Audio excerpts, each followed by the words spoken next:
Hello friends, exercise set 3.1 question number 1 है। A merchant in the port city of Lothal is exchanging bag of spices for the copper ingots. एक व्यापारी है जो कि port city का है और कहाँ है, वो लोथल में है, जो कि एक्सचेंज कर रहा है बैग, स्पाइसेस के बैग को किसके साथ, कॉपर इनगॉट्स के साथ। ठीक है, तो वो रिसीव करता है, जब वो 2 बैग स्पाइसेस के देता है तो रिसीव करता है 15 इनगॉट्स, ठीक है, ऑफ कॉपर। तो कॉपर इनगॉट्स क्या होते हैं? कॉपर इनगॉट्स होते हैं कॉपर की कुछ सॉलिड फॉर्म में खरीदना, ठीक है, क्योंकि कॉपर का इस्तेमाल कई जगहों पर होता है, तो इसलिए वो कॉपर को खरीदता है और स्पाइसेस को बेच देता है, यानी कि अदला बदली करता है। तो जब तो वो 2 बैग दे देता है तब उसको 15 इनगॉट्स मिलते हैं कॉपर के। If he bring 12 bags of spices to the market, जब वो 12 बैग लेकर आएगा मार्केट में स्पाइसेस के, तो कितने उसको कॉपर इनगॉट्स मिलेंगे। तो how many copper ingots will he leave with, तो वो कितने कॉपर इनगॉट्स अपने साथ लेकर जाएगा। ठीक है, तो हम लिखेंगे यहाँ पर आंसर 1। ठीक है, मर्चेंट क्या करता है, जब 2 bags of copper 2 bags of spices देता है, 2 बैग्स ऑफ स्पाइसेस जब वो देता है तो उसको कितने इनगॉट्स मिलते हैं, 15 कॉपर इनगॉट्स मिलते हैं। ठीक है, तो अगर 2 बैग्स ऑफ स्पाइसेस देने के बाद 15 इनगॉट्स मिलते हैं तो 1 बैग के साथ उसे कितना मिलेगा, 1 बैग के साथ उसे 15/2 कर देंगे हम। ठीक है, तो 15/2 इनगॉट्स मिलेंगे उसे अगर वो 1 बैग देगा तो।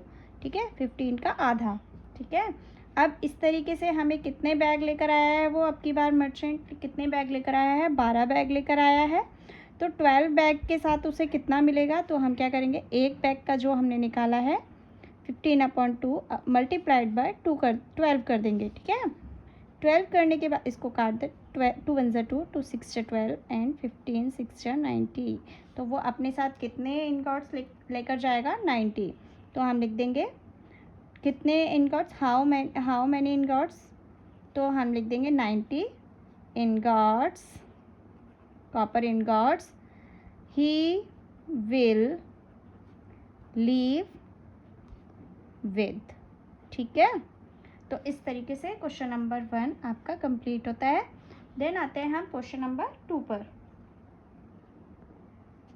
क्वेश्चन नंबर 2 है, look at the sequence of number on 1 column of the Ishango bone. हमें एक सीक्वेंस देखना है इशांगो बोन का, जो कि हमें इस चैप्टर में 2 बोन्स दिखाए गए हैं, जो कि पहले, जो बहुत साल पहले क्या होता था, इन बोन्स का इस्तेमाल किया जाता था।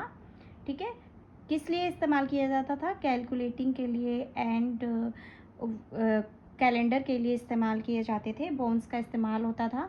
तो ये जो एक बोन है इशांगो, ये बोन के बारे में बताया गया है। इस क्वेश्चन में भी बोन के बारे में ही पूछा है। एक बोन इसके बारे में बताया गया है, इशांगो बोन, एंड एक बोन है लिबोम्बो बोन। ठीक है, तो मैं थोड़ा सा इन बोन्स के बारे में बता देती हूँ जो चैप्टर में बताया गया है। तो चैप्टर में बताया है कि जो लिबोम्बो बोन वो बोन है, वो कहाँ, किस नाम से रखी गई। लिबोम्बो एक माउंटेन है जो कि कहाँ से, साउथ अफ्रीका से स्विट्ज़रलैंड के बीच में है। ठीक है, ये इसलिए इसका नाम है ये। ठीक है, ये कितने साल पहले की बात है, 35,000 पहले की बात है। ठीक है, इसके बाद ये किस लिए इस्तेमाल की जाती थी, इसमें जो बोन में कुछ स्क्रैचिंग की गई थी। ठीक है, स्क्रैच करके इस तरीके से मार्क किए गए थे बोन में, जो कि किस लिए इस्तेमाल की जाती थी, ल्यूनर फेसेस के बारे में जानने के लिए, ट्रैक करते थे ल्यूनर फेसेस के। ठीक है, तो किस तरीके से ल्यूनर फेसेस क्या होता है, चांद की दिशा जानने के लिए इसका इस्तेमाल किया जाता था। तो हम कह सकते हैं कि ये एज अ कैलेंडर इस्तेमाल की जाती थी लेबोम्बो बोन। ठीक है, तो हम लेबोम्बो बोन किस तरह इस्तेमाल की गई है, एज अ कैलेंडर इस्तेमाल की गई है। तो डेट्स वगैरह, इसमें डेट्स कैलेंडर के, जब हम लूनर फेसेस के बारे में जानते तो वो एक कैलेंडर की तरह ही हमने इसको इस्तेमाल किया, लेबोम्बो बोन। अब आते हैं हम इशांगो बोन के बारे में। अब देखिए इशांगो बोन जो है वो नाइल रिवर के पास डेमोक्रेटिक रिपब्लिक ऑफ कॉन्गो में डिस्कवर किया गया था। अब ये कितने साल पहले की बात है? 20,000 साल बिफोर क्राइस्ट ईस्ट की बात है, 20,000 पहले की, ठीक है। और ये जो है ये किस लिए इस्तेमाल की गई है? ये काउंटिंग के लिए इस्तेमाल की गई है। काउंटिंग बोले तो calculation, only for not for only counting, this is use for calculation. और ये उस टाइम पर ये कुछ प्राइम नंबर्स भी लोग जानते थे, जैसे 11, 13, 17, 19, ठीक है। प्राइम नंबर्स इसमें लिखे गए थे, जैसे इसमें लिखे गए हैं representation of the prime number tally group of found on the Ishango bone. अब इशांगो बोन क्या है? इशांगो बोन रियल में सेटलमेंट एरिया था एक, यानी कि जो फिशरमैन सेटलमेंट था उसका ही एक एरिया था जिसे इशांगो कहा जाता था, इसलिए इसका नाम इशांगो बोन है। यानी कि मछुआरों की बस्ती में पाई गई थी ये, ठीक है। तो इशांगो बोन इसलिए है उसका नाम। अब इसमें इस बोन में क्या दे रखे हैं? हमें कुछ पैटर्न दिया हुआ है, ठीक है। पैटर्न क्या है? अब क्वेश्चन के अकॉर्डिंग ये जो पैटर्न है वो क्या है? Look at the sequence of number on one column. हमने एक कॉलम देखा, ठीक है, ये एक कॉलम दिया हुआ है। इस कॉलम को देखने के बाद बोन में एक हमें सीक्वेंस दिख रहा है 11, 13, 17, 19, ठीक है। सीक्वेंस दिख गया हमें, क्या है? 11, 13, 17, 19। What do these number have in common? तो इस नंबर में कॉमन क्या है? तो इस नंबर में कॉमन मुझे तो दिख रहा है कि 11, 13, 17 और 19 ऐसे 4 नंबर हैं जो कि प्राइम नंबर हैं। प्राइम नंबर क्या होते हैं? जो सिर्फ अपने ही टेबल में आते हैं और किसी भी टेबल में नहीं आते, तो इन्हें बोलते हैं प्राइम नंबर्स, ठीक है। तो मुझे दिख गया कि ये क्या है? प्राइम नंबर्स हैं, तो मैंने लिख दिया these numbers are prime number, ठीक है। फिर क्वेश्चन है list the next 3 number that fit this pattern, ठीक है। तो इसने बोला है एक लिस्ट बताओ 3 नंबर्स की जो कि इस पैटर्न में फिट होती है। तो ये पैटर्न क्या है? प्राइम नंबर्स का है, तो 19 के बाद प्राइम नंबर क्या है तो वो बताएंगे। तो हम पहले लिख लेते हैं। तो हमसे पूछा गया है कि इसमें कॉमन क्या है, ठीक है। तो हम लिखेंगे यहाँ पे all these numbers are prime number, ठीक है। Prime number, all these numbers are prime numbers, ठीक है। ये हमने बता दिया। अब इसने बोला है हमें इसके नेक्स्ट 3 नंबर बताने हैं, इसके पैटर्न देखो इसका पैटर्न क्या था? 11 था, 13, 17 एंड 19, ठीक है। ये इसका पैटर्न है। तो हमें इसके नेक्स्ट 3 नंबर बताने हैं, 1, 2, 3, इसके पैटर्न को देखकर। तो पैटर्न क्या था कि ये सारे नंबर्स क्या हैं? प्राइम नंबर है। तो इसका पैटर्न क्या बनता है? हम क्या लिखेंगे इसमें? 19 के बाद प्राइम नंबर कौन सा है? एक तो 23 है जो कि सिर्फ अपने ही टेबल में आता है। नेक्स्ट है 29, ठीक है, ये भी एक प्राइम नंबर है। इसके बाद है 31 भी एक प्राइम नंबर है। तो हमने 3 नंबर ऐसे बता दिए जो कि प्राइम नंबर है, ठीक है। बस यही सेकंड क्वेश्चन में यही है। थर्ड क्वेश्चन करते हैं। थर्ड क्वेश्चन है we know that natural numbers are closed under addition. Under addition का मतलब होता है the sum of any 2 natural number is always natural number, ठीक है। क्लोज्ड अंडर एडिशन का मतलब समझ में आया कि अगर हम कोई भी 2 नेचुरल नंबर को प्लस करेंगे, एडिशन करेंगे, सम करेंगे तो हमेशा क्या होगा? उसका आंसर नेचुरल नंबर ही होगा, ठीक है। तो हम ये चीज़ जानते हैं, ठीक है। Are they close under subtraction? क्या ऐसा जो रूल क्या सब्ट्रैक्शन के साथ भी होगा? Provide a couple of example of satisfier answer, ठीक है। तो पहले बताओ ऐसा होगा या नहीं? तो ऐसा नहीं होगा। क्यों नहीं होगा? तो सबसे पहले हमें पता करना होगा कि नेचुरल नंबर्स क्या होते हैं। नेचुरल नंबर्स क्या होते हैं? नेचुरल नंबर्स होते हैं जितने भी पॉजिटिव इंटीजर्स होते हैं वो होते हैं नेचुरल नंबर्स, ठीक है। पॉजिटिव इंटीजर्स, तो हम लिख देंगे पॉजिटिव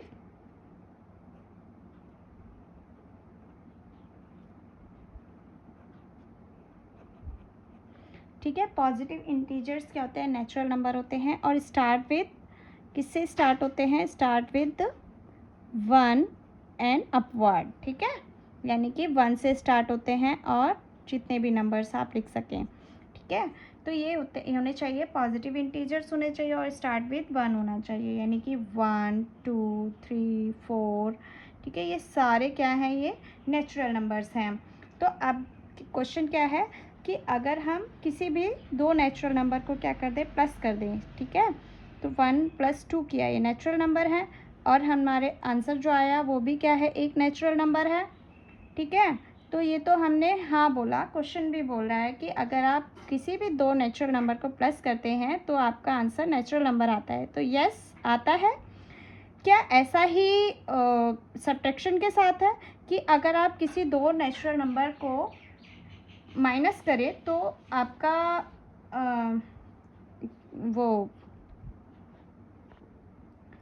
आपका नेचुरल नंबर आता है।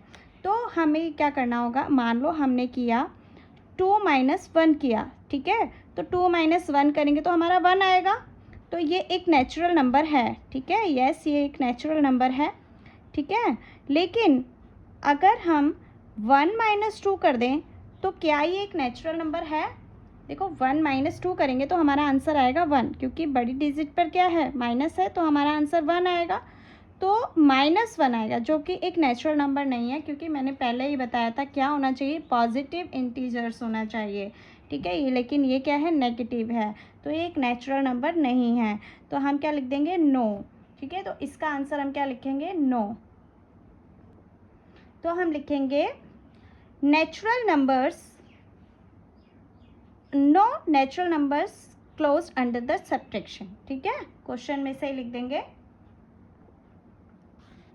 नो, आंसर लिखेंगे इसका, no natural numbers are not closed under subtraction, ठीक है, सब्ट्रैक्शन।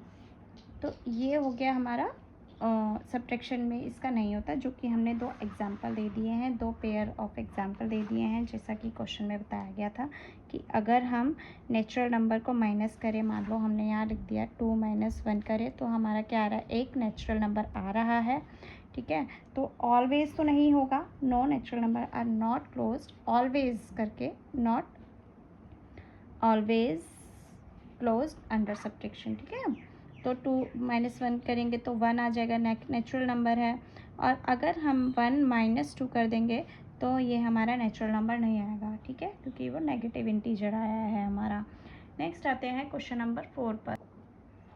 क्वेश्चन नंबर 4 है, ancient Indian use the joints of their finger to count. पहले एंशियंट मतलब पुराने टाइम पर क्या होता था कि जो फिंगर्स के जॉइंट होते थे उनको हम काउंटिंग के लिए इस्तेमाल किया करते थे। अब प्रैक्टिस स्टिल सेम टुडे, और जो कि आज भी देखा जाता है और हम आज भी करते हैं इस चीज़ का इस्तेमाल, हमारे बच्चे करते हैं और हम भी करते हैं। ईच फिंगर हैज़ 3 जॉइंट्स, ठीक है। तो हर फिंगर के कितने जॉइंट्स हैं, 3 जॉइंट्स हैं। And thumb is use to count them, यानी कि जो थंब है उसको 3 जॉइंट्स में इस्तेमाल नहीं करना, क्योंकि थंब इस तरीके से उसको काउंट करने के लिए इस्तेमाल करेगा, ठीक है, उसको टच करेगा, उसको पॉइंट आउट करेगा। How many can you count on one hand, ठीक है। तो एक हैंड में कितने काउंट होंगे अगर आप थंब को इस्तेमाल नहीं कर रहे हैं, ठीक है। तो आपके कितने फिंगर्स हैं, 4 हैं, तो कितने 4 फिंगर्स हैं, हर फिंगर में 3 उसके जॉइंट है, तो कितने हो गए, 1 2 3 4, यानी कि 3 × 4, तो हमारे हो गए 12 काउंट हो गए। तो how does this relate to the ancient base 12 counting system. तो आप ये कैसे कह सकते हैं कि जो ये आपका जो फिंगर्स पे जो जॉइंट्स हैं अंगूठे को छोड़कर, वो एक एंशिएंट एक मैथ्स का सिस्टम था, बेस 12 बोलते हैं जिसे, बेस 12 काउंटिंग सिस्टम कहते हैं, ठीक है, ये किस तरीके से इससे रिलेट करता है। ठीक है, तो पहले तो ये बता देती हूँ बेस 12 काउंटिंग सिस्टम क्या होता है। एंशिएंट टाइम पर बेस 12 काउंटिंग सिस्टम इस्तेमाल किया जाता था, जिसको हम डेसिमल सिस्टम भी कहते हैं। ठीक है, तो अब ये जो इसका मतलब होता है कि इसमें 12 का इस्तेमाल ज़्यादा किया जाता था। अब जैसे कि हम ज़्यादातर 10 का इस्तेमाल ना करने के बजाय वो क्या करते थे, 12 का इस्तेमाल ज़्यादा करते थे। कि देखो, जब हम 12 को अगर 2 से डिवाइड करें, या 12 को 3 से डिवाइड करें, 12 को 4 से करें, 12 को 6 से करें, तो ये वो ज़्यादा इजी है। ठीक है, 12 को 12 से 2 से डिवाइड करेंगे, ये है आंसर नंबर 4। ठीक है, 12 को 2 से जब करेंगे तो हम क्या करेंगे, तो हमारा आंसर आ जाएगा 6, यहाँ आ जाएगा 4, यहाँ पर आ जाएगा 3 एंड यहाँ पर आ जाएगा 2। ठीक है, तो ये इजी है और ये कहाँ कहाँ ज़्यादातर बहुत जगहों पे इस्तेमाल किया जाता था और आज भी इस्तेमाल होता है। जैसे कि मान लो टाइम के अंदर, टाइम में आपको 12 घंटे दिखाते हैं एक घड़ी में। ठीक है, 12 आवर्स दिखाते हैं। ठीक है, और मंथ जो है वो भी हमारे 12 हैं। ठीक है, तो 12 मंथ। और आप देखेंगे कि जो 60 मिनट्स आते हैं वो किस तरीके से आते हैं, जब आप 60 मिनट्स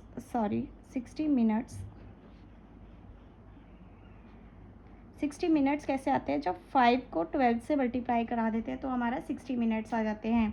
ठीक है, अब मीज़रमेंट जो होता है, मीज़रमेंट कैसे होता है, जब 12 इंचज़ हो जाते हैं तो हमारा क्या बन जाता है, 1 फुट बन जाता है। ठीक है, तो और 1 डज़न मतलब 12। ठीक है, 1 डज़न का मतलब भी क्या होता है, 12। तो जो ये होता है बेस 12। ठीक है, बेस 12 काउंटिंग सिस्टम, ये इस तरीके से इस्तेमाल किया जाता था और इसको ईजीएस्ट बनाने के लिए बेस 12 का इस्तेमाल किया जाता था। ठीक है, और इसके बाद हमें क्या होता है, इसने बोला है कि क्या ये रिलेट करता है, अगर जो हमारी फिंगर्स पर जो जॉइंट्स हैं, क्या ये हमारे बेस 12 काउंटिंग सिस्टम से रिलेट करता है। तो यस, ये करता है। क्यों करता है, because each of the 4 finger contains exactly 3 segment of joints. ठीक है, क्योंकि हमारी जो हर फिंगर्स पर 3 सेगमेंट ऑफ जॉइंट है, 1 2 3 सेगमेंट ऑफ जॉइंट है, जो कि हमें क्या दर्शाता है, अगर ये 3 सेगमेंट ऑफ जॉइंट है तो टोटल 4 फिंगर्स में कितने हो गए, 12 सेगमेंट हो गए। ठीक है, विच इज़ नेचुरली प्रोवाइडेड, जो कि हमें नेचुरली प्रोवाइड किया गया है। ठीक है, जो किससे रिलेट करती है, बेस 12 काउंटिंग सिस्टम से। तो हम यस लिख देंगे एंड जो मैं अभी लिख के बता देती हूँ आपको क्या लिखना है इसका answer. Yes, this is relate to base 12 counting system because each of 4 fingers has exactly 3 segment of joints in joints. ठीक है, and 12 segment in one hand, which is naturally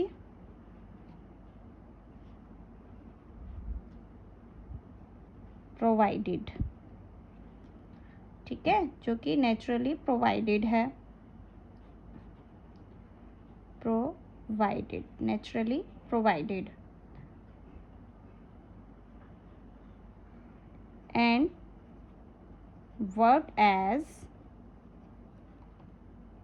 base 12 counting system. ठीक है, इस तरीके से आपको ये इसका आंसर लिखना है। तो ये आपके एक्सरसाइज सेट 3.1 कंप्लीट होता है। तो ये आपकी एक्सरसाइज सेट 3.1 कंप्लीट होता है। 1 2 3 4 क्वेश्चन आपके कंप्लीट हो गए हैं। आई होप आपको ये समझ में आया होगा।